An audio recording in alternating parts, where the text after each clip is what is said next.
Welcome in, Thursday edition, Oxford Exxon Podcast. Chase Parham, Neal, McCready, Clark Ford studio here this morning. We'll talk to Jeffrey Wright, as we always do on Thursdays. We'll get him on the horn here in a second.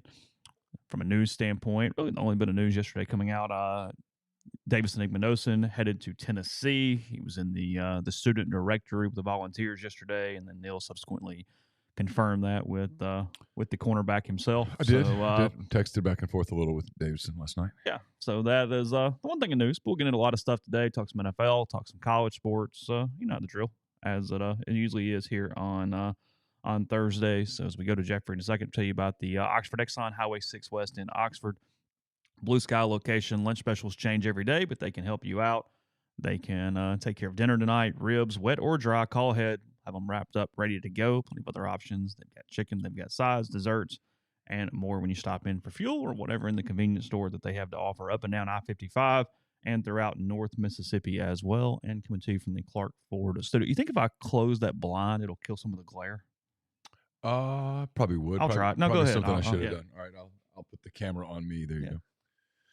Yeah, Clark Ford, Amory, Mississippi, 662-257-1900. Call that number. Ask for Corey Clark. Tell Corey what Ford product you're looking for. He'll send you a quote within 15 minutes in business hours, right to the bottom line. No hassle, no haggle. You get your quote. The rest completely up to you. You can shop that quote around or do what I've done, what I recommend that you do, and that's hop into a Clark Ford today. Corey and the people at Clark Ford, they want to be your car guy. They want to be your truck guy. They'll prove to you what that means when you make the call, 662-257-1900. Jeffrey Wright will join momentarily on the myperfectfranchise.net hotline. If you're a displaced corporate executive or you're wanting to put your career in your own hands, maybe you're an experienced entrepreneur wanting to diversify. If so, Andy Ludicky can help. He's a longtime Rivals board member, a diehard college football fan, franchise veteran. He owns multiple franchises and businesses. He uses his expertise to help others find their American dream through a very thorough and free consultation process. So call Andy, put your life and your career in your own hands. It's 100% free. So what do you have to lose? Find your perfect franchise at myperfectfranchise.net or contact Andy at myperfectfranchise.net. Or you can just call him, 404-973-9901. So we'll go to Jeffrey Wright here in a minute. Is he ready, Mr. McCready? That's my understanding. Okay. We'll go to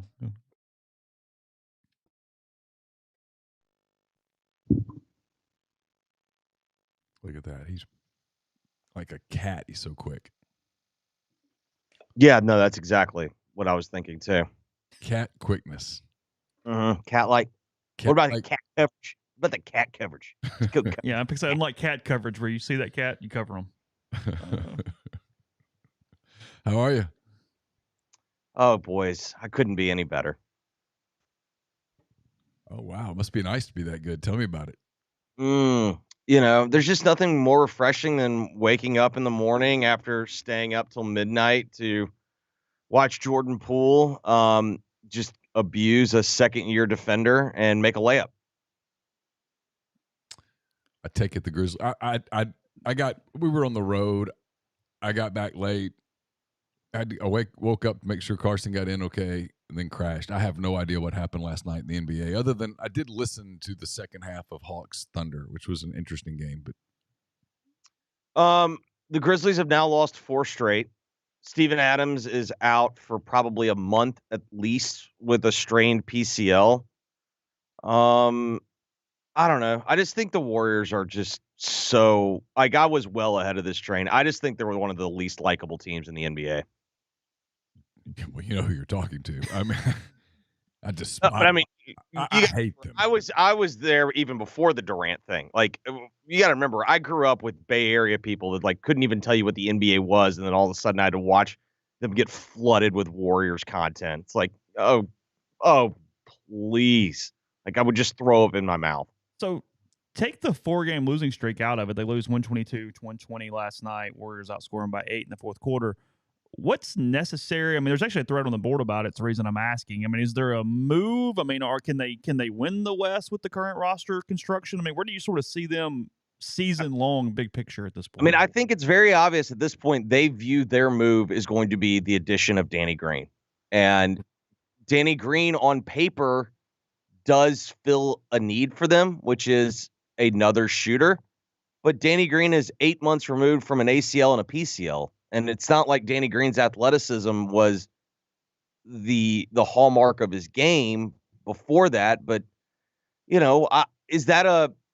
I don't necessarily know if it's unwise, because I think my biggest problem with coverage of the NBA beyond the cheerleading aspect, which is just kind of a different animal. Yep. My biggest criticism of it is we cover the NBA as if the only thing that matters is moves. It's like a GM centric coverage of it. And, are the Grizzlies a perfect team? Well, no, but that's kind of the thing that I was going through last night. And Neal, see if you agree with this. This was kind of how let's take a look at the actual contenders. All right, you ready? Yep. Boston. All right. I think they have the fewest flaws, but they got a rookie head coach. You know what I mean? Yeah, they have a rookie head coach, and they only have the one guy, Tatum, who I truly trust in crunch minutes. And we saw it last year in the playoffs because of the usage rate and exactly what you're talking about. Like, I think he kind of broke down in the finals because they had literally asked him to do so much for so long, and Brown could not give him any help. Yeah, the criticism of him in the finals I always thought was really unfair because he's out there on the floor. Brown completely ran out of gas. And so your next guy's like Marcus Smart. Well, Marcus Smart's a defender. I mean, when you start asking Marcus Smart, hey, we need 25 from you tonight. That's not what he brings to the table. I mean, that's going to the steakhouse. That's going to the place that serves fried chicken and saying, I'd like filet mignon. I mean, okay, cool, but that's not what we do here. I mean, he's an elite defender, but for that team, your points, you're getting off to a really good start. Now, people are like, oh, my God, they're going to talk NBA for a minute. We will get to the NFL in a second, I promise. But, yeah, Boston's the best team in the East. And yet I wouldn't put just a ton of money on Boston to even get out of the East because they're flawed. Everybody else chasing them's flawed too, but like their flaw is historically is a fairly big one. They have one consistent offensive star. Yeah, and I mean, and then you move to Milwaukee. It's like, okay, well, we saw with Milwaukee, they have to have Middleton and Holiday all healthy. Yeah, Middleton's health is one of the absolute wild cards in the East. If he's healthy, and they've proven it, if he's healthy, they're a title contender. If he's not, they're not. All right, the Nets. We've seen with them, okay, they clearly have two of the like transcendent type offensive players of a generation. Yep. Are we really saying in the playoffs getting stops doesn't matter? No, stops absolutely matter. So they have to offense their way through it. And if KD is completely healthy, and I think we are seeing, boy, it's fun to watch the media. They don't want to do this. No one wants to acknowledge, hey, Kyrie's really freaking great. He's been awesome the last, 6 weeks? Yeah, he's really freaking great. It's hilarious to me to watch the media not want to go there. Offensively, he's great. Yeah. I mean, that's his deal. Again, it's the opposite of Marcus Smart, right? When you add Kyrie Irving, hey, I'm getting an elite offensive player who's going to phone it in on defense. Yeah. And with KD, you're getting one of the greatest offensive players in the history of the game who's going to try on defense and can do some certain things on defense. But now look, there's limitations there. And if he busts his ass on defense, suddenly he puts himself in a position to get hurt. And you don't need him hurt because in a playoff series, for them to win, he's got to give you 30 to 35 a night, period. Then with the Cavs, too young. I would admit, I mean, to me, it's just like, I don't know. I've tried to do this. I can't think of an example of a team that was essentially just put together in this fashion. I mean, you can even make the argument, will LeBron go into the Heat? But it's like, well, they didn't win a title their first year. You know what I mean? And also I don't know, to me, this quote unquote super team is very different than that super team. And, we just haven't seen it. All right. So then you go to the West. I think Denver's really freaking good. Yep. But we've not seen a team play through a 5. And I understand he is a different type of 5. We've not seen a team play through a 5 and win a championship really in what? Since Shaq, really? That's good. Oh, that's good. because Giannis is a different animal. He's closer to Giannis than he gets credit for. But yeah, you're right. He's a traditional five. He's an Akeem Olajuwon sort of five. Yeah, because you're not counting Dirk in that. No, Dirk was a 3/4. And again, but also they've had health issues. All right, so then you go to the Grizzlies. The Grizzlies, it's been shown at this point, other than Desmond Bane, they do not have a shooter. And if Danny Green is Dylan Brooks says hello. Well, Dylan is a shot taker. Yeah, an elite shot taker, but he's an inconsistent shot maker. But you also have to that's the other thing that Grizzlies fans don't acknowledge. I understand Dylan Brooks is a lot like late stage Andy Kennedy, where he gives his detractors and his supporters all the ammo they need. So Dylan is a Rorschach test. You will see whatever you want to see. But the thing that always gets left out from Dylan haters is if he's not on the floor, they don't have a perimeter defender.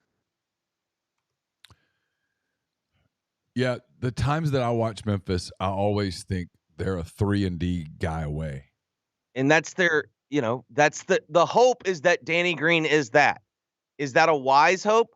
I don't know. They have more information than I do. I would also say this, back to my biggest complaint about how we cover the NBA like GMs, who are you going to go get? I mean, there's not just a ton of great value on the trade market. Well, typically when you are buying at the trade deadline, you are going to overpay. And also, we need to figure out a way to get OG Anunoby's agent, because people have convinced themselves now, because of scarcity, he is a very good player. But I mean, holy hell. I mean, people are acting like this is LeBron sitting up in Toronto. Yeah, I heard people in Oklahoma City yesterday talking about going out after OG. And it was like, wait, you're going to press the button now for OG Anunoby? Why? And at the end of the day, they won't, because Sam Presti's not listening to Thunder Media. But goodness, I mean, he's not winning somebody a title. I mean, that's kind of the other problem with the NBA. I feel like NBA's got more groupthink in coverage than any of the other sports. And I think part of it is because what's actually implied is, hey, I don't actually watch all the basketball, but I know this guy watches all the basketball, so I'm just going to kind of parrot what he says. Yeah. Well, it's because it's really hard, as you well know. It's really hard to know the ins and outs of 30 teams. Correct, especially when there's this many games and played, it's not like the NFL where, okay, essentially you're playing all of the games in 4 windows a week. That's just not the way that it works in the NBA. But it does seem to me like, and I understand why people like him, and I think he's fine too, but I'm not I don't think Zach Lowe hung the moon like some people do, but it seems like he has a very, very heavy weight of determining what people think are good ideas for what fixes a team. The other teams in the West that are interesting, because always Dallas is interesting because Luka's on the floor. They're not going to win the title, but if you told me they won a series and knocked somebody out, I'm like, oh, I see it. He does it almost every year. I'm more interested in Dallas this summer. Well, they've got to address it. They're letting his prime. He's got lots of prime left, but they're wasting years. I also give Cuban credit. Cuban's not exactly got a reputation of sitting around and trying to do nothing. I do think they had to clear off. This was just going to be a quote unquote lost year because of what they had to clear out. Let's shift to the NFL before people get angry at us. Before. Yeah, that's true. Where do you want to start? You want to start AFC, NFC? I mean, I think we have to start with how healthy is Mahomes? He walked off the podium looking perfectly fine yesterday, and then I watched some practice video, and look, it's just warm-ups and straight lines, but... No, I did the same thing. So my question was, surely he didn't take a Toradol shot for practice, right? No. He doesn't need the practice. So Well, hold on. I don't- hold on. Neal's grimacing over here. Hold on. Let me think a minute. I mean, if we want to put on tinfoil hats, first off, again, it's obviously a big story because of, we all saw him get hurt, but like that's the most Chiefs practice footage I've seen since training camp. Well, now that's a good point. What's his injury report status yesterday? It said Went full through It was practice, just full. full Okay, normal. participation. I don't know. Look, beyond what you're trying to put out to the media, they've lost 3 straight games to the Bengals, and in all 3 of those games, the Bengals defensively fooled him. So I think this might be the one team in the NFL that, no, he can't skip practice. And if you've got to give him a shot to get through practice so that he can get some reps. I don't know. I don't know if they have, what's his name? Lou Anarimo or whatever his name is, has thrown plans at him 3 times in a row that have baffled him in the second half. It's not even necessarily the plan. Really what it is this, Neal. I think they're the only team that can take away Kelsey. And you see they're getting Flowers back. I mean, Zach Taylor is hinting that Flowers is going to return. And if he does, he's the one guy in that secondary that is big enough, physical enough to kind of negate.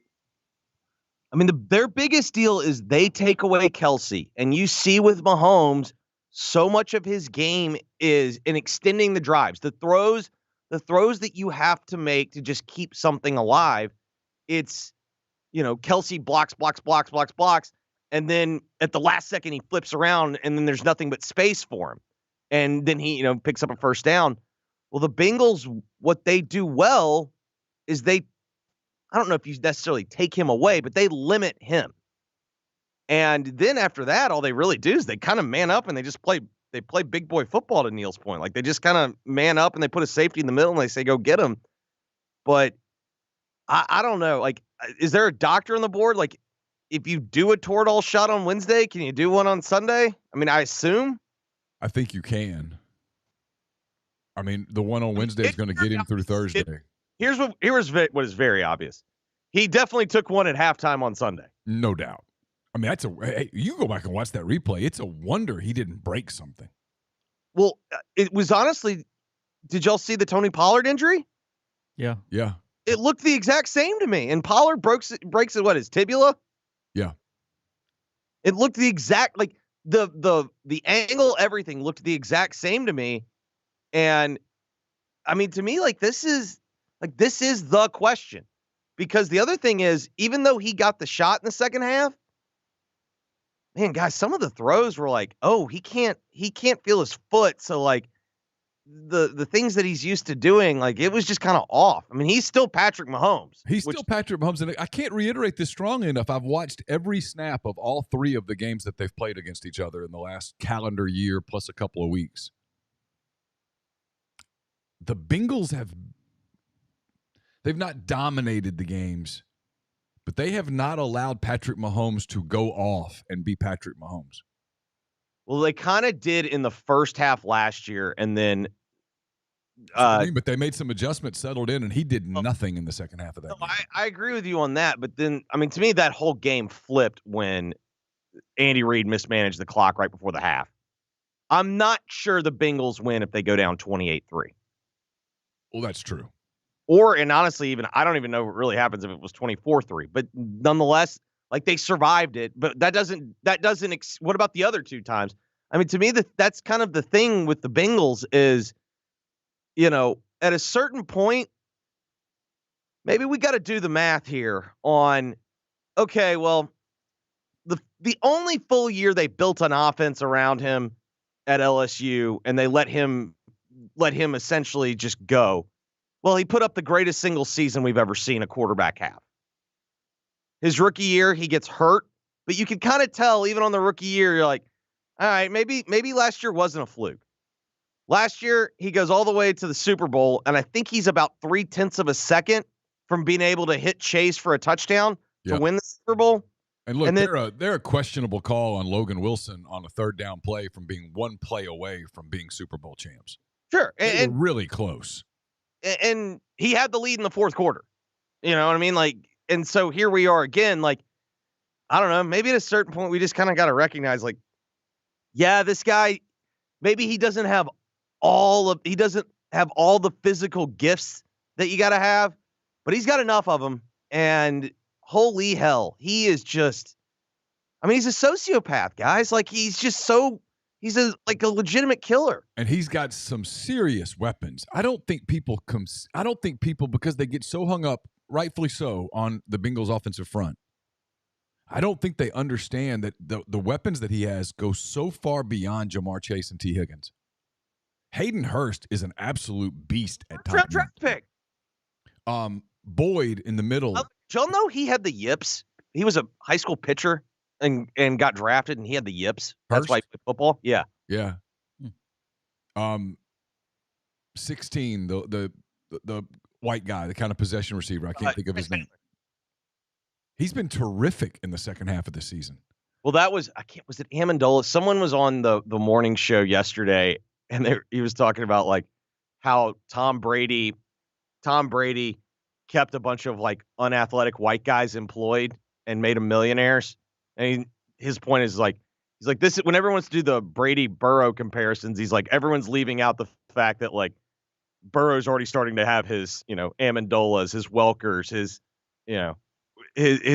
his unathletic white guy that he's going to turn into, a 12-year vet.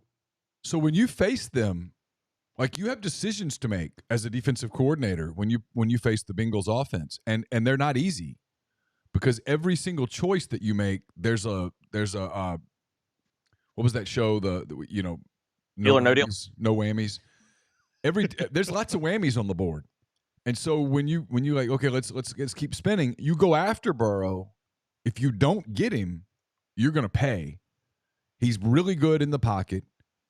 His awareness is amazing, and if you double Chase, you bracket him the whole game. Well, now you got to go one-on-one against Higgins, who's a 1 for at least 20 NFL teams. And if you play straight against Chase, he's going to get you because he's such Jerry Slayton's name. That's very offensive to me. I just think they're really difficult to defend. They're a much better offensive team this year than they were a year ago. It does also prove, and this is like in the end, while I'll always just be a football guy at heart, it just shows how stupid we are. If you lose the first 2 games of the year, we're like, done, you're out of here. Like, get him out of here. Despite the fact that they won 9 games to close the year, they've won 11 straight. You know what I mean? Yeah, and if you go back to those first 2 games, they could have easily won those games. Well, first off, their quarterback had his appendix removed during camp. After it ruptured. Correct. Then they lost their deep snapper, and they were snapping with their tight end. And otherwise, they beat the Cowboys. That's what cost them that game. Well, they definitely beat the Steelers. Yeah. I mean, it was stuff. Stuff happened to them. But and Joe was like kind of an idiot that game. Remember, he threw like 6 or 7 picks in the first 2 games. So who do you like in this one? So this is the other question though that I do have. Are we sure the snow didn't help Cincy? Because I think it slowed down the pass rush. And I understand the Bills' pass rush post Von Miller getting hurt has not been great, but it looked like that Joe could just like have a cup of coffee back there. He did, but I'm going to tell you what I think slowed the pass rush every bit as much as the snow, and probably a lot more, is that when you went to those backup offensive linemen, they're in the NFL for a reason. And every one of those guys are pretty big physical dudes, and give Cincy a ton of credit. They went, okay, we can't finesse this week. They lined up and they ran the football down their throat. And they've got 2 dudes who can really run it. I mean, he gets lost in the shuffle, and he's not a top 5 NFL back, but he's right there after that, and that's Mixon. And then Samaje Perine is really solid. They've got 2 dudes who can go get yards, and their running game is pretty well designed, and they knew, hey, we can't throw it 40-something times today because we've got this makeshift offensive line. But Jackson Carman's a physical dude. I mean, I can't think of his name, 77, who came in at guard and played the whole game. He's a big physical guy. They just kind of relied on that. And that is what's interesting against KC, because KC's got that elite interior pass rush. But they have the elite interior pass rusher. Yeah, but you can't just line up and go, okay, we're gonna pin our ears back if you know that the other team can run it on you. No, I mean, listen, I bet the Bengals Sunday night. Like you know what I mean? Like, was I swept up in the emotion? Maybe, but I also know what I saw. And I think people overreacted way too much to that Ravens game, when in reality, it's like, the Ravens are a really physical football team. And that's a team that they're very familiar with. They're division opponents. They played back-to-back weeks. I think people probably overreacted to that. And my biggest problem with Kansas City has nothing to do with kind of the makeup of their team. My biggest problem with Kansas City is I just think it's really hard to sit there and go, all right, we're just going to kind of play around for 2.5 months, and then come playoff time, let's flip a switch. I just think that's easier said than done. And I think if you look at the Bengals, they've been like on the kill everyone tour for basically 3 months now. So I take it you like Bengals Sunday? I do like the Bengals on Sunday. I do too. I think the NFL did them a ton of favors. I read a story yesterday about Zach Taylor and motivation and stuff, and the NFL has given them so much free motivation. And like someone in the thread says, they're kind of on a kill everybody tour. They just play with this chip on their shoulders. I mean, they went to the Super Bowl last year, like you pointed out a minute ago. They were really close to winning a Super Bowl, and for whatever reason or reasons, people are like, oh well, that was just a one-off. I think it's because they were 10-7, and it's like, I mean, the other big problem is like we got, we're kind of idiots in terms of like football, and Burrow doesn't look like Mahomes. Burrow doesn't look like Allen. Like we, Brady. You know what I mean? What was New England that first Super Bowl year? The Tom Brady fill in for Drew Bledsoe year. I want to say like 11-5 because they hosted the wild card game against the Raiders because they won the AFC title game in Pittsburgh that year. That's the 2001 Patriots, right? Yeah, 11-5. Yeah. God, that's so sad. I can remember that. 11-5. Rams 14-2. Like, let's talk NFC real quick. How can I not remember stuff that could have made me money? But I can remember what the 01 Patriots record is. Well, that's like the other day on McCready and Siskey. Tyler was quizzing me on the 82 Braves. I'm not a Braves fan, and I could name the 82 Braves starting lineup, and I was thinking to myself, is this a good look? I don't know. Is this the best use of what brain power God gave me? The answer is probably not. My parents will tell you these stories about when I was a little boy. Both of my parents are, my dad has a doctorate basically in English, and my mother has a master's plus in English. And so in one of my most vivid childhood memories was books. My parents had this massive bookcase that had all these books with just like literary books, Chaucer and stuff. And they would say, go find whatever. And I'm like, nursery school, 4 or 5 years old. And I'd go find the book. And they're like, I'm sure they were thinking, God, we've got a little genius on our hands. Mm-hmm. And it turns out that I took every bit of that and just applied it to learning baseball lineups. Yes. Which was sort of wasteful now that you think about it. It's also like this difference of, is there a key difference between a good memory and like intelligence? Because I think I probably have a better memory than I do like just straight up intelligence. And I think the same way. By the same thing. All right, NFC, since we're talking about things that are super, super important. God. I don't know. Niners, Eagles. This is like, I go back and forth. I can talk myself into the Niners. I can talk myself into the Eagles. Eagles by 2.5 as of this morning. I do think it's a really good game. Can we learn anything that the other line has been dancing and this line has done nothing? Like this line was 2.5 on Sunday night and it has just stayed at 2.5. Because on the one hand, okay, I do pay attention to that. And then last week I just decided, you know what? Maybe I'm SpongeBob SquarePants all day. But I thought there was no difference really between the Bengals and the Bills. And I was like, you're going to give me Burrow and 6 points? Give me the points. Yep. And it turned out that was like the easiest game in the history of the National Football League. Is it simply because the money is not moving crazy in one direction? Do you have that available quickly? If you don't, no big deal. But is it just simply Vegas mechanics that nothing has gotten out there for them to need to move it to get the sugar? Look, I I don't pay attention till money splits until they open it up, because I think a lot of these guys do head fakes. Okay. I think a lot of these guys lay down money to try to get the number they want, and then when it opens up, they just absolutely. Right now, it's showing 68, according to BetQL, which uses a bunch of books in Vegas. 68% of bets are on the Eagles. 33% of money are on the Niners. Okay. So right now, Eagles are kind of public. Oh, wow. 2-1 almost. My thing with the Eagles, I want to go Eagles. Everything about it screams Eagles except this. And this isn't fair because he was phenomenal against the Giants. But San Francisco's defense is a lot different than the Giants. The Giants probably would like to get to San Francisco's defense. Can Jalen Hurts do it again against that defense? But, okay, I agree with you. And to be clear, like, I think Hurts was good enough, but, like, that game was just, they just ran it down their throat. Like, that was the best way to lose. Your team couldn't move the ball, and the other team could just literally line up and run it down your throat. Like that, you know what I mean? Like, yep. There's no ifs, ands, or buts. It's like, we got our ass kicked. Yep. That's great. Brock Purdy's very lucky that the other quarterback was Dak Prescott. Agreed. Because Brock was bad. Yeah.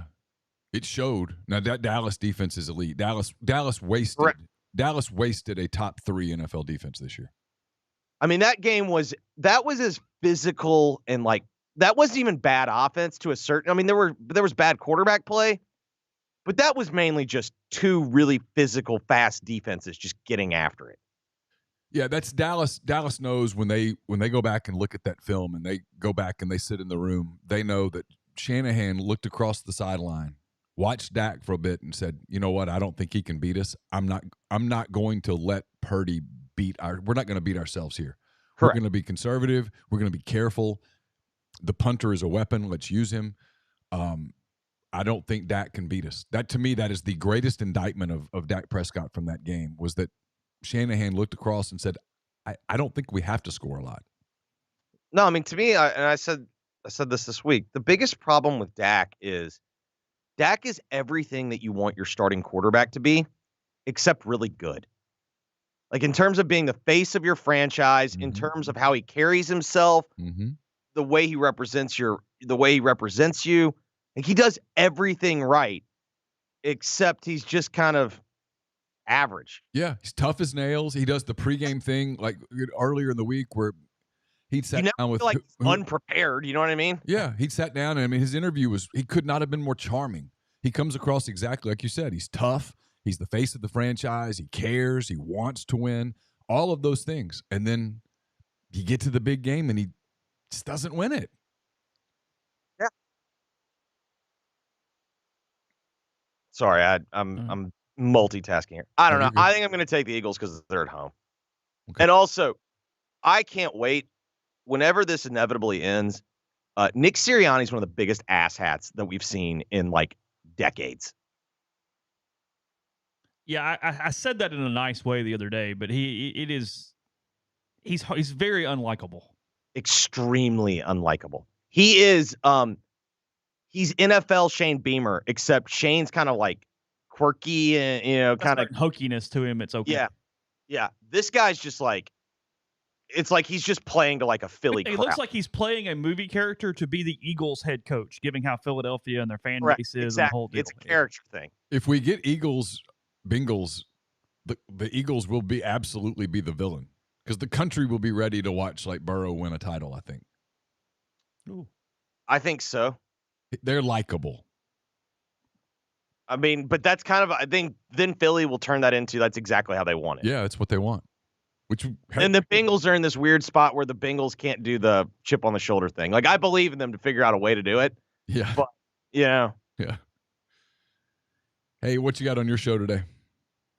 I'm assuming we're talking Grizzlies. I've missed 3 phone calls during this, but it's fine. I've been doing what I wanted to do. All right, buddy. Appreciate your time very much as always. All right, boys. Later.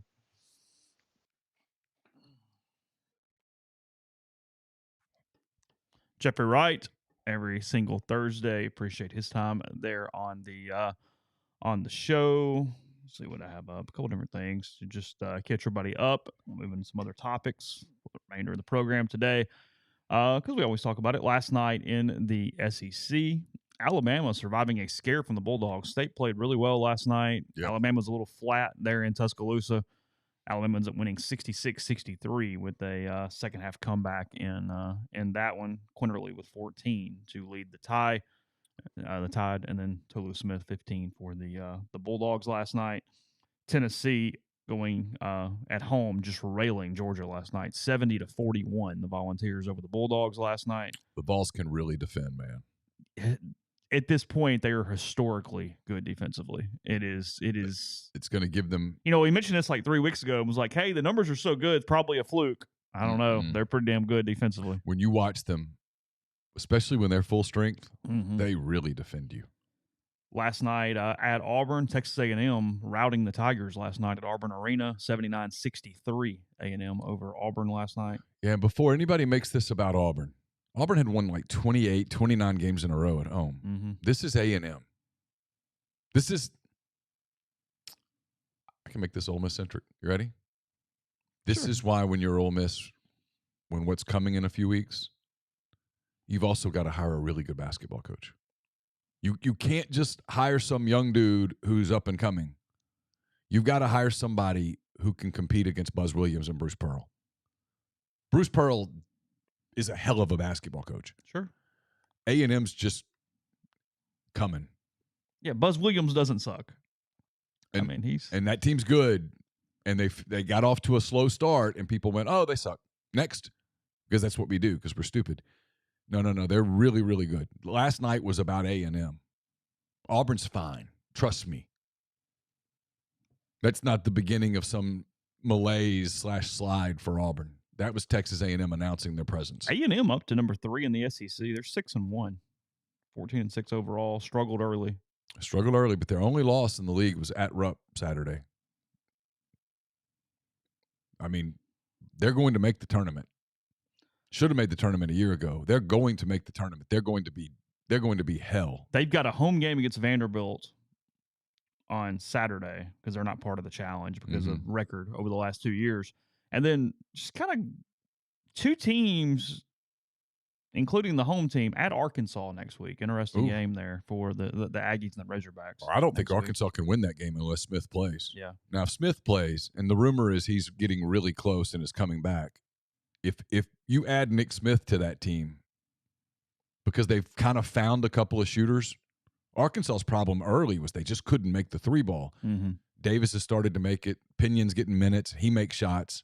You add Nick Smith to that team, a healthy, hey, I'm going to play. I'm not going to worry about my NBA stock, Nick Smith, which I'm not criticizing, by the way. When you got millions on the line, it is what it is. I get it. Sure.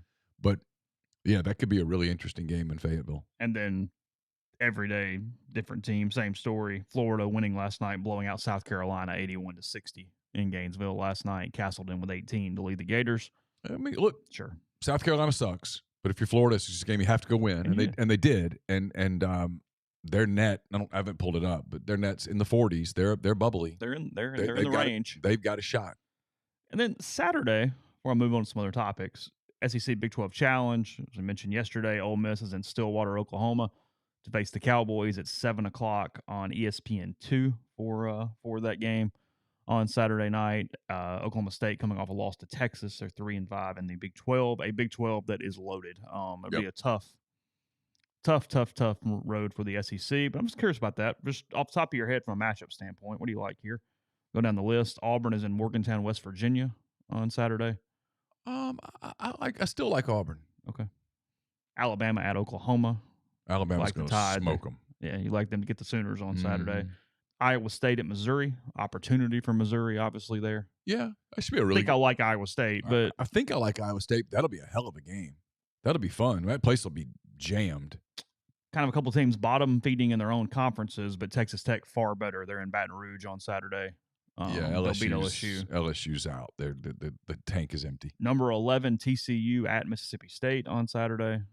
Well, look, here's the thing. I think State's played their way out of contention. But if there's any, but you got to win this any one. thought. Like last night, it had to be going through their mind. God, if we could pull this off, what a feather in the cap this would be. Yeah. have that week. Yeah, Alabama and TCU, and suddenly we're back in this. Yeah, Like they just couldn't. And it didn't happen. No. Arkansas is at Baylor, number 17 Baylor. It's a big. Baylor's good. It's a good opportunity for Arkansas because when you've got Walsh and you've got what's the kid with the, I can't think of his name, the point guard with the crazy hair. I'm tired today. I'm not at my best. When you've got those guys, you've got a shot every game. Arkansas's right now without Smith, their game is so officiating dependent. Because if it's a tight game, they get in foul trouble. And they can't win. Best game of the weekend on paper, number 10 Texas at number 4 Tennessee. Ooh, what time's that game? That game is at 5 o'clock on ESPN. God damn it! I was hoping that'd be earlier. I could plan my run around that. Yeah, 5 o'clock. That'd be a hell of a game. I'd bet on the Vols. Yeah, I think so. Florida's at Kansas State. It's going to be a tough task for the Gators. They're in Manhattan. But doable. Gettable. South Carolina, Georgia is just an SEC game that week, same as Vanderbilt and Texas A&M. That's rough. Yeah, it's in Athens. Tickets as low as $12 for that game if you would like to get in. I bet we could find some cheaper. I can take that challenge. I bet I could find some tickets cheaper. I just think of what all I could do with $12. I mean, a month plus of Rivals. Yeah. Lunch. Yeah, easy. Easy lunch. A lot of places for lunch there. Buy a 4-pack of Ghost in the Machine and be good. Oh. Light the grill. There you go. Yeah, Number 9, Kansas at Kentucky at Rupp on Saturday night. 7 o'clock in that one. Kansas scuffling. I think they've lost maybe 3 in a row, something like that.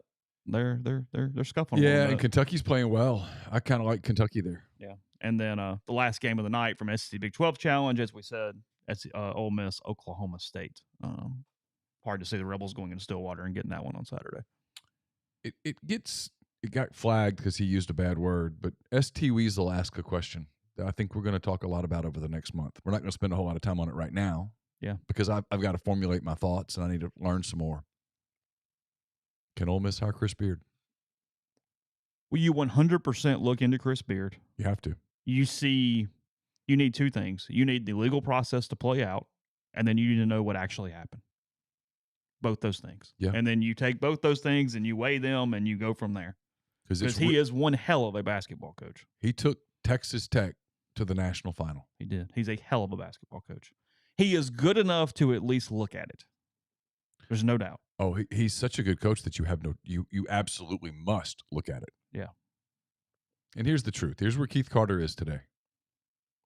The writing is on the wall. Oh, sure. And so in an ideal world,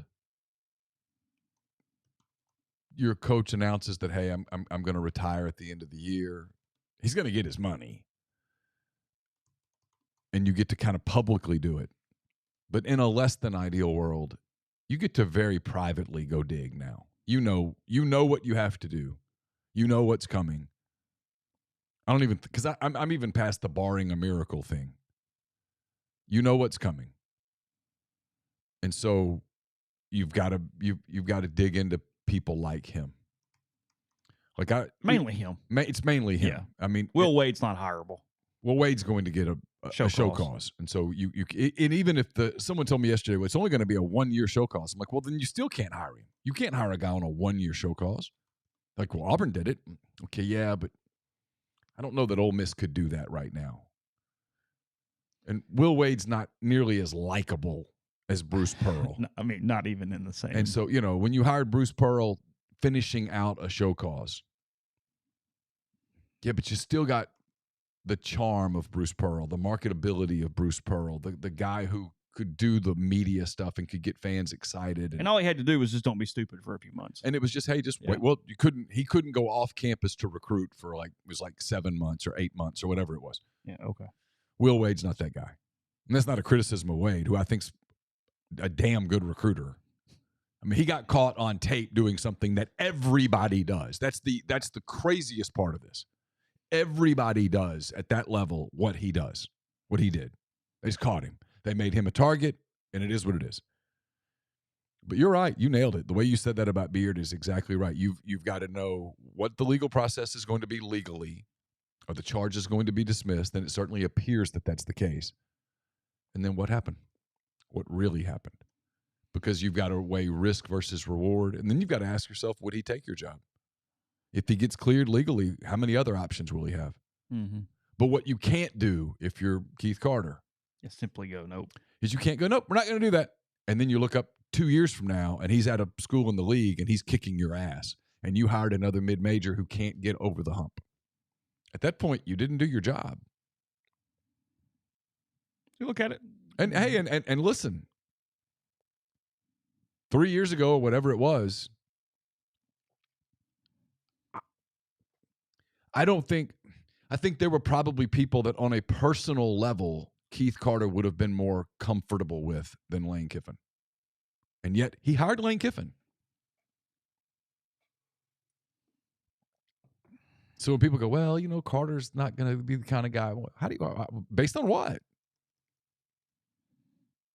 He's also not the kind of guy that was going to fire Mike Bianco, because that's not two people that are probably pretty similar personally.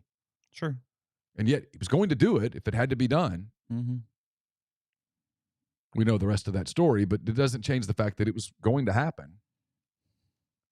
So when people go, well, he just wouldn't do that, I'm like, I don't think that's fair to Keith. I don't think that's fair to him at all. Doesn't appear to me that he's like, I'm going to look for someone who's a fit for me. I also think you're underestimating how badly he wants to win. Well, amen. And with Beard, it's risk versus reward. But you're in this league, man. When you look at the coaches in this league, it's Calipari. I know they're whatever. He's still John Calipari. He's in on every major national recruit. He has one of the best recruiting classes of all time right now. Right now. It's Bruce Pearl. It's Nate Oates. It's Buzz Williams. Rick Barnes. I know people go second round Rick. Okay, well, they're always in the damn second round. I mean, just pointing that out. Yeah. They can't get past the Elite Eight. Well, okay. I mean, hey. Yeah. It's Eric Musselman who's taken Arkansas to back-to-back Elite Eights. And they're recruiting at a super high level right now.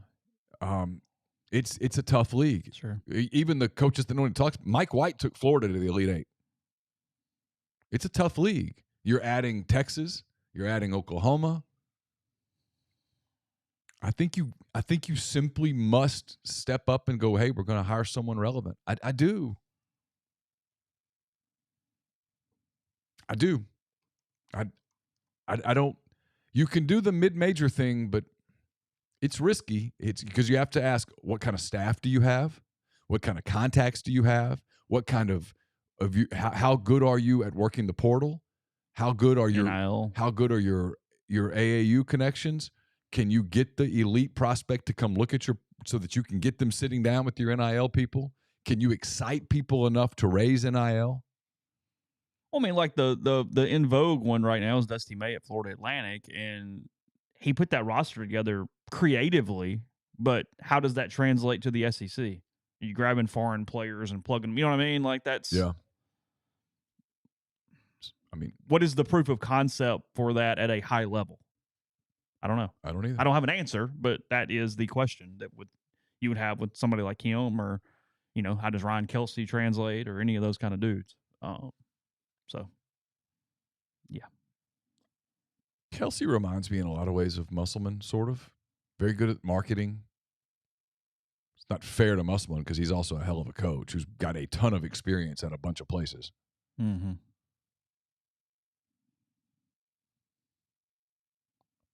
I mean, I've laughed at the people like, well, he's done a shitty job this year. I'm like, well, he lost Tevin Brazil and Nick Smith Jr. I mean, they're a different team if you put those guys on. That affects you a little bit. When you lose two of your arguably three best players, it's going to impact you some.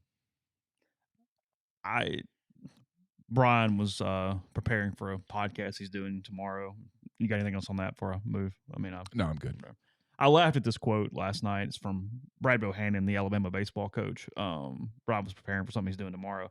And Bohannon it is the perfect mix of optimism and resignation in the same quote, and I think that counts when you're a top 25 team and you're better than you've been for sure, even though Connor Prelup and all that stuff, but you're Alabama in the SEC West right now. Quote, it's by far the best team we've had. I don't know what that means when you're stacking it up against the super teams that were balled out of the portal, but we've got some good players and a ton of experience. On paper, you got the whole weekend rotation back, and statistically, your top 6 hitters back. When you look at those SEC West teams that were in the College World Series last year, the one thing they had in common was position players with a ton of at-bats under their belt, 21, 22-year-olds all over the field. They also had some real bullets, which we're going to have. It was, hey, we're good, but more than fair. No, completely fair. It was, I can't deal with that shit over there, but sure, it's. I mean, credit to the guy. And there's been some bristling in college baseball. Like, you're at Alabama, you can get kids. It's like, I don't know if baseball can get the kids, though. Football's not going, hey, but Brad, I'll tell you what we're going to do. We're going to give you $2 million for NIL. Go grab some players. What's the baseball thing? Is it's there's a certain how much does it matter to you? It doesn't matter to their athletic department. Or to their fan base even. Yeah, right. Frankly, softball matters more. Because they've been elite at that. Yeah. But look, they were really good last year. It was just everybody else was too. I mean, that's like about this year.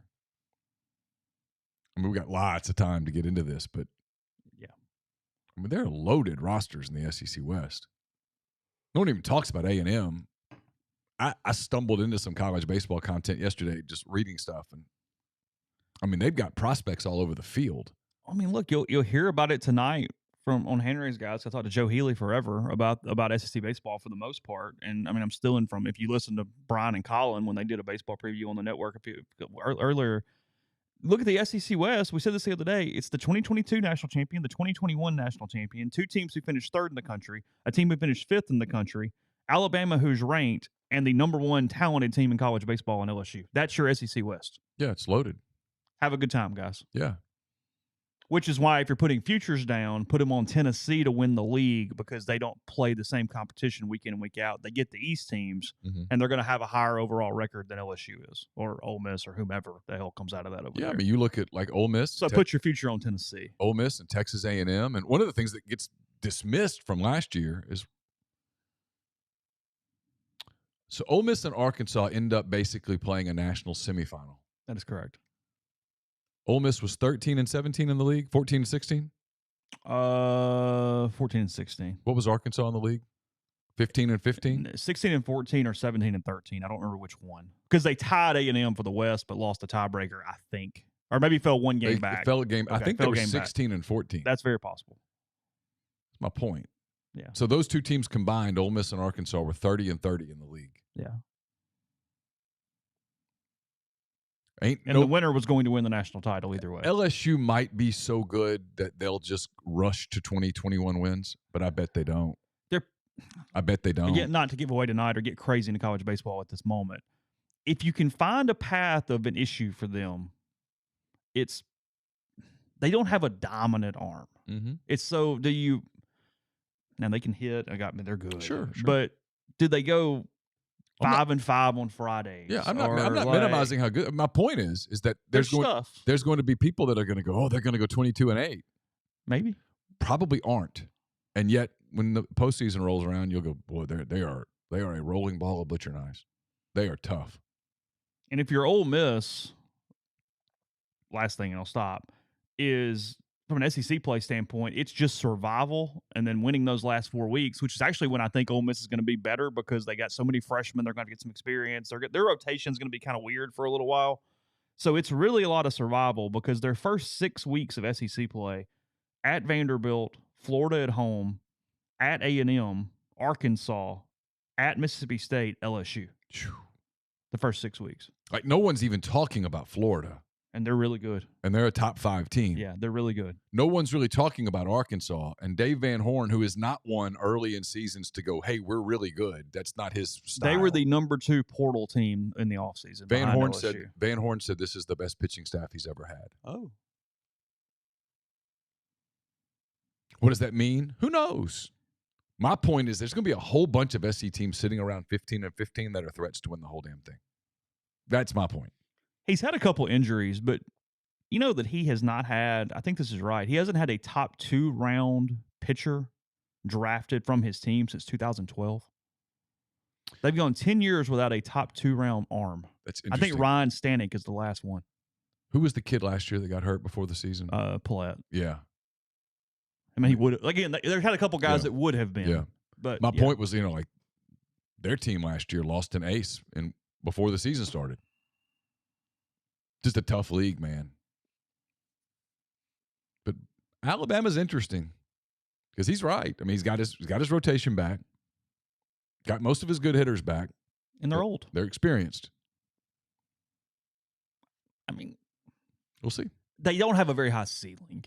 They're in the West. They also get the benefit of playing Kentucky and Missouri from the East. Mm-hmm. So you got to get 5 of those, frankly. Yeah. Go get 5. They're the team to me that ends up 14-16, gets in because of RPI and deserve to get in probably. 14-16, 15-15, and then is a MFer in somebody's regional as a 2 seed. I was going to say an absolute bitch of a 2 seed. Yeah. Yep. And somebody goes, hell. And that's kind of where that sits, and you try to get hot, who knows, whatever. But well, I mean, that's what happened with Ole Miss last year. They were a bitch of a 3 seed. Arkansas went to Stillwater as a bitch of a 2 seed. Yeah. I mean, when that thing came out, obviously the Miami coach went, "This is bullshit." And what's Holiday or whatever at Oklahoma State said, "Holy shit." The Miami guy probably in his mind went, "Okay, I'm just going to tell myself Ole Miss is the 2 and Arizona's the 3." You know what I mean? We're almost like we're just going to transpose those and act like it's whatever.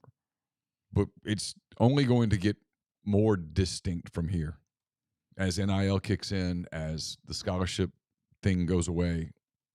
They get to 25 or whatever it's going to be. Here we go. You're going to see 4 or 5 superpowers. I've said it consistently, and I'm right. Feels right. Yeah, I'm right.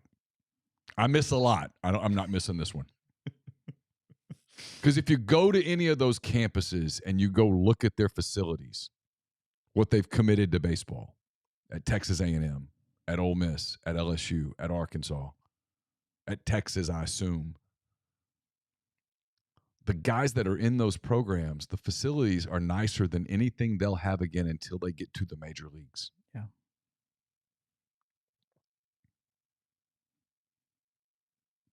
And then the money, the salaries. So, anyway. One thing here, because I just keep getting asked this. I know that they're still doing all the construction stuff at Swayze.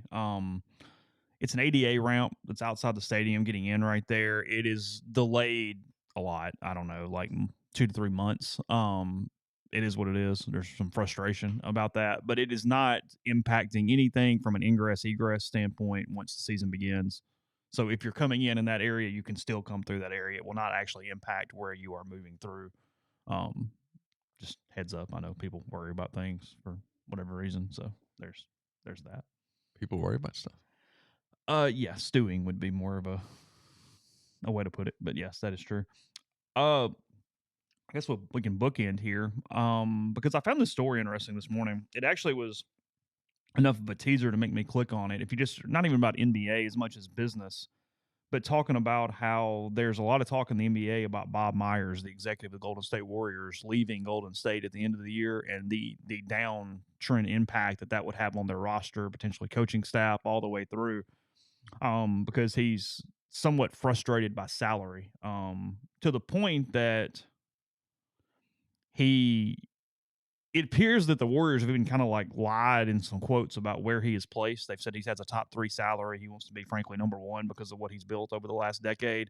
And they said he's more like 6 to 8, somewhere in there.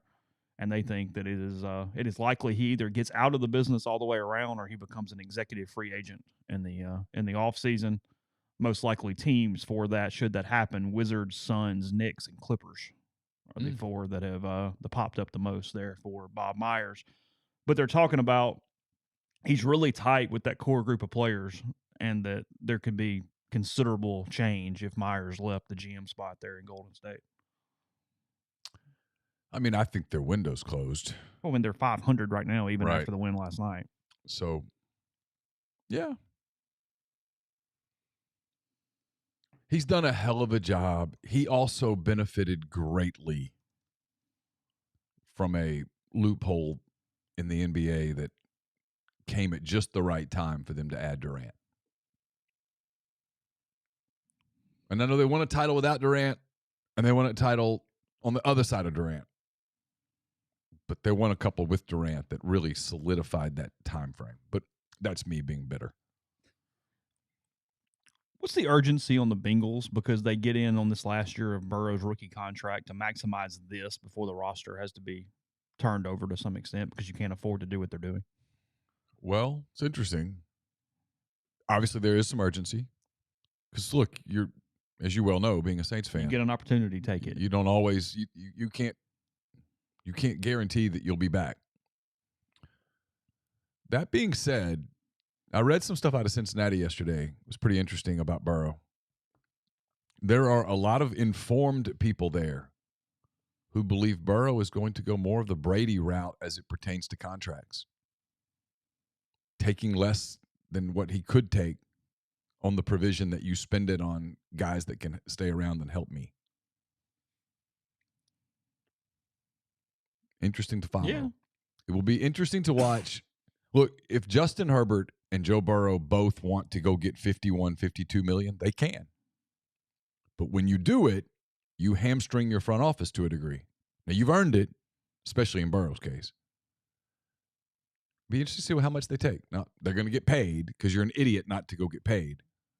But do you take any level of discount to keep your team together? Do you take 45 instead Just of a little 52? flexibility. Change the way it's structured, all that kind of stuff. And the informed speculation around the Bengals is that is exactly what Burrow's going to do after the season. Take a little bit of a restructure it in a way to be careful, to give them more flexibility. Ole Miss women back tonight, facing Mississippi State in Oxford. It's 8:00 Central SEC Network for that one. The Bulldogs 15-5 overall, 4-3 in the SEC, and Ole Miss 16-4, 5-2, coming off two straight losses to Alabama and Auburn. Into tonight, Ole Miss. I don't know the last time they did it, but trying to sweep the series against State for the first time in a long time, whatever that number is. I know they won in Starkville for the first time since 2007, so at least. Well, I guarantee you they know in Starkville because you hear that at the freaking high school soccer games. So it's like, good God, really? They were like touting like the home of the back-to-back back 3-time Magnolia Cup. Oh, really? Oh, yeah. I'm like, it's a boys soccer game. They were bringing the state thing in? Yeah, it's a high school boys soccer game. It was played at Mississippi State. So, That's kind of. Yeah. Yeah, because the Bengals have to pay Jamar Chase, too. They will. Well, yeah, I mean, I assume. Yeah, They're letting him walk. Chase has said as long as Burrow's with him, he's staying. By the way, there was nothing wrong with what the Bills dude said yesterday. Not a that thing. quote was completely accurate. Well, you know where I'm about to go. Because he was asked something about, hey, do you have to do different things to see how the Bengals have put weapons around and wide receivers or whatever it was phrased, basically meaning like, do you have to copy some of what the Bengals are doing to keep up? And he gave a really long, detailed answer, but the soundbite everybody pulled is, we don't want to suck bad enough to get Chase. Yeah. Well, yeah, you don't want to give years away where you have to be a top 5 pick to get that level of player out of the draft. Because he goes, I'd love to have him. But sure, of course. It's not, hey, Jamar Chase sucks. No. He's an elite player, but to get him, you have to have one of the first 2 or 3 picks. And he pointed out the truth, which is, the Bengals are benefiting right now from having an elite quarterback on a rookie scale deal. Of course. Nothing. We do this in our field. We bitch about people not talking, and then they talk, and we bitch about what they say. He gave you exactly what you need. We gave you a great answer that you could write 4 things off of. Because he's right. Everything he said is right. The Bengals have Jamar Chase on a rookie scale deal. The Bills have Stephon Diggs on a massive deal. Which he pointed out, because we're paying Stephon a lot of money. He told the truth. One of the things I love about pro sports is it's a business. They acknowledge it's a business, and they tell you about it. Cool. And then people are, he shouldn't have said that. Why not? The Bills don't want to become a bottom 3 team for 2 years so that they can go add pieces. No, they're going to have to do it a different way. And the Bengals did what you're supposed to do when you are at the bottom. Eat it and do well in the draft. And they did. There was a lot of pressure on the Bengals the year that they took Jamar Chase to take Penei Sewell. A ton of pressure to take Penei Sewell. And Joe Burrow kept looking at him and going, take Jamar Chase. And so they said, you know what? We took you with the number 1 pick. You're our franchise quarterback. We're either going to sink or swim with you. And if that's who you want, we're going to do it. And they did it. And so far, it's paid off. But the Bengals had to really suck to get the first pick. And suck again to get was he the 3rd pick, 2nd pick, 5th pick? 5th pick. And when you get the 5th pick, you can't bust. And they didn't. No, it hit. So that's what it's about. Is there any update on Rashada? He has not chosen a school yet. Not that I've seen. What do you think his actual NIL deal will be when he chooses the new institution? Not $13 million. Couple million. If that. That's another one I got right, by the way. I get a lot wrong. So here lately, when I get one right, I'm going to be like, hey, I got that one. Yeah. Going to just write it down. Was it March, April when that started happening? I kept saying, watch this guy. This is the one. When he came to Oxford and they did all the thing and you kind of went, yeah, there's some stuff here. If anything, if Lane wants this cat, you need to be like his number 2 choice when all the hell hits the fan and then see where it ends. Because I was like, this guy's going to be a recruit we're going to be talking about for a while. Because it wasn't about Arch, because you know what Arch's deal was. And it wasn't about Iamaliva, because his deal was kind of already done. It was this guy. Here's the guy he really wants. He can't get him. And the week before, when he took his official visit to Arkansas, and he put that tweet out, I thought that tweet was just so telling that day. And had all the people push back, you're talking about Arkansas. It's like, no, I'm talking about his tweet that happened to happen at Arkansas. Let's talk business. Yeah. And I was like, okay. Let's talk. And that's what this is going to be about. And here we are months later, and it's all about business. And at the end of the day, he trusted the wrong people. There's 2 things that are going to come out of the Rashada thing. One, when these kids sign these contracts, they almost have to have a legal team to make sure that they're binding. And then they're not. And then 2, these collectives all over the country, Florida's the one that's in the crosshairs, but when you make these promises, what happens when you don't fulfill them? What happens down the road when you can't fulfill promises made by collectives and NIL deals? Last thing, and I mean, it's no big deal. I mean, everybody's fine with it. It's not whatever, but hit the news yesterday. Brian Kelly overpaid by $1 million this season because they made duplicate payments to him and his LLC that some of the money goes into as well, apparently. I mean, nobody was necessarily trying to steal anything, I don't think. But is it not a little weird that over the course of 6 months, none of Kelly's accountants or anybody went, hey, the exact same payment is doing this here? Yeah. Like, because LSU, it took till November to find it after they started doing it in May. Just, hey, there's an extra $300,000 a month. So is he paying it back or what? They've changed how much he's getting over the next few months to offset it or whatever. Okay. Yeah. They said it will be completely cleared up by the end of 2023. He's like, whatever. I'm making so much. Well, that's kind of the point too. You just lose $1 million in the course of this thing the way it was working out. But I kind of read it and went, hold on a minute. There's an accountant somewhere that saw this. You would think. Maybe he was too afraid to say something, or I don't know. I don't know. Because it's the exact same amount, just in. Yeah. Who knows? I'll just stop there. I don't know. Okay. So you're basically 10 on both games this weekend. 9.5. I'm a 9 to a 9.5 on the NFC game, and you're as high I'm as as far as you can go. Which one's first? NFC's first. AFC's at 5:30. So yeah, I'm dialed in.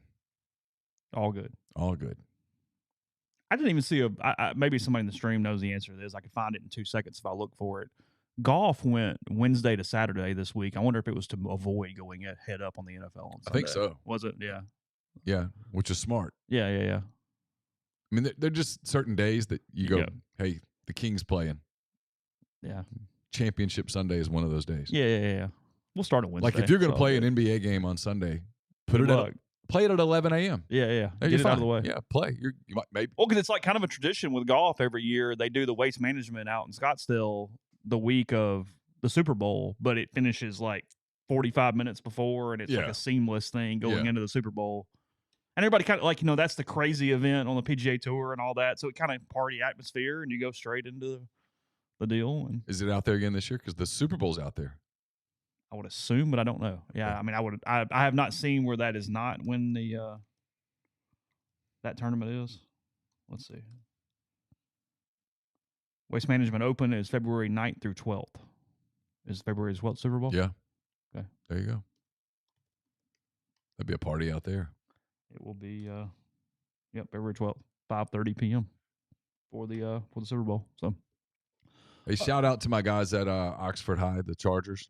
We didn't get it done last night, but the boys played hard. I was proud of the guys. Seriously, I was really proud of them. You play against a team that's good as Clinton. I know nobody cares. By far the best team in the state. By far the best team in the state. If there are 10 teams better in the country, I don't want to see them. But when it's clear you're going to get beat and you're getting kind of physically pushed around and you don't quit, good for you guys. Played hard till the final whistle. And got a really up close look at where you're trying to get. I mean, that's you get an off season of it's right in front of you.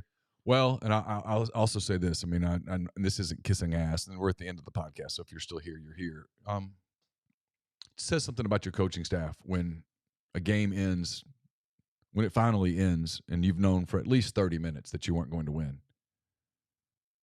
and there's that many teary eyes. It means people care.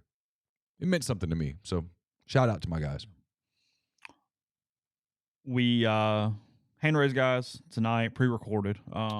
Yeah, you've got your interview. Yeah. I'm talking to Jeff Johnson of O State Illustrated here in a minute. We're going to briefly talk Oklahoma State, Ole Miss basketball, and then I'm going to get into Spencer Sanders with him. Like who is he?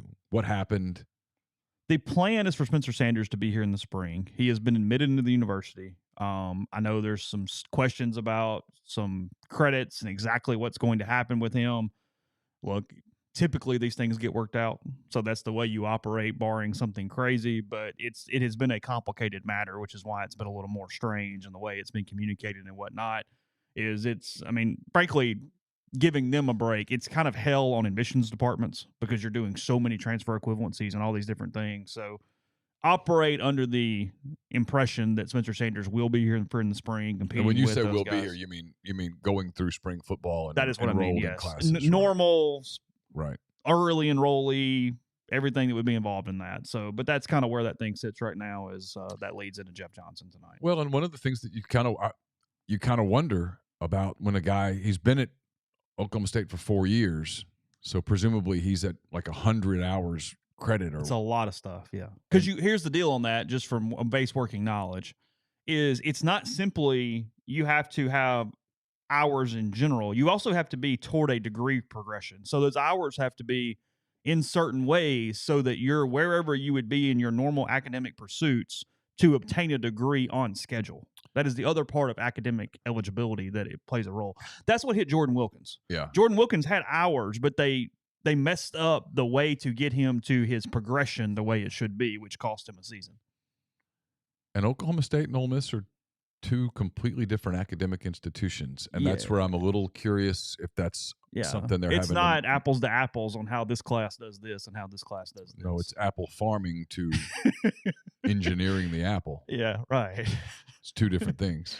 Yeah, so it's not a criticism of either one. Yeah, they're different. It's different schools. Yeah, Ole Miss to State, Ole Miss to Auburn, Oklahoma to Oklahoma State. They would all be like this. Yeah, so I'm just kind of curious. Yeah, so again, operate that it's probably okay, but there is work to be done there, and that is why it has been a little different to this point on what you're hearing. So we will have McCready and Siskey at 2:00. It's going to be a quicker show today.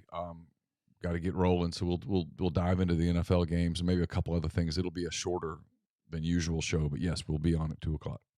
So we will talk to you soon. Hand raise guys tonight. McCready and Siskey today. Take care. Have a good weekend.